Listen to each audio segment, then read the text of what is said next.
Nahaharap sa patong-patong na reklamo at nanganganib pang matanggal sa serbisyo ang isang pulis sa persahang umanong pumasok sa isang bahay at nanakit ng ilang sibilyan sa Quezon City. Ang insidente naging mitsari sa pagkakaalis sa pwesto ng hepe ng Quezon City Police District. Nakatutok si June Veneracion. Anong warrant? Yung mga pulis ka ginawa niya ng kwento eh. Puwersahan umunong pinasok ni Police Staff Sergeant Colonel Jordan Marzan ang bahay na ito sa barangay Damayan, Quezon City, bandang 1:00 ng madaling araw kahapon. Lasing po kayo, kuya? Hindi ako, kung papanig ako dito, lasing ba ako? Amoy alak ka po. Hindi ako amoy alak. Okay. Ang amoy alak, yung mga kasamahan ko. Nung una'y hinahanap ng pulis ang isang Dimple na tsuhin ng mga bata na nasa bahay. Ipinagkakalat umano kasi ni Dimple na sangkot ang pulis sa droga. Kuya! Bakit ka pa nananakit? Kuya! Hindi ako nananakit. Kaya mo ano, kuya? Hindi po yung damay lola ko. Kuya, wait lang, kuya! Ano ba? Sabi ng isa sa mga biktima, sinaktan daw sila ng pulis, kabilang ang kanilang lola.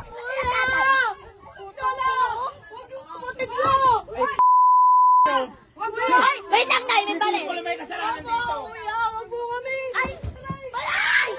Yung kapatid ko po, hinigaan niya na lang po sa kama, tapos tinuod niya po yung gamit sa dibdib dito po. Tapos yung, ayun nga po, hanggang sa hindi na po makayong kapatid ko, ang ginawa ko po, tinalunan ko siya payakap po. Nagpuwersa po siya para tumalsik po ako. Kahapon rin mag-aalas 6 ng gabi, inaresto ang suspect na mga kapwa niya pulis. Sinampahan na ng patong-patong na reklamo ang suspect, kabilang ang paglabag sa Republic Act No. 7610 o Special Protection of Children Against Abuse, Exploitation, and Discrimination Act, slight physical injuries, at grave threat. Namin yung panic mo, sir. Hindi po, sir. Sir, sa inyo lang. Oo, sir. Ba't ka daw nag-trespass ng ganun, sir? Oo nga. Sinaktan mo daw yung mga bata, sir, sa kayong lola. Bukod sa kasong kriminal, nanganganib din na matanggal sa serbisyo ang pulis. Gusto namin ipabatid na walang puwang ang pang-aabuso sa aming hanay. Humingi na raw ng tawad ang pulis sa mga biktima. Tama nang inamin naman ng tao na nagkamali po siya. Hindi ko po siya nililinis dito dahil alam po natin ang mali ay mali.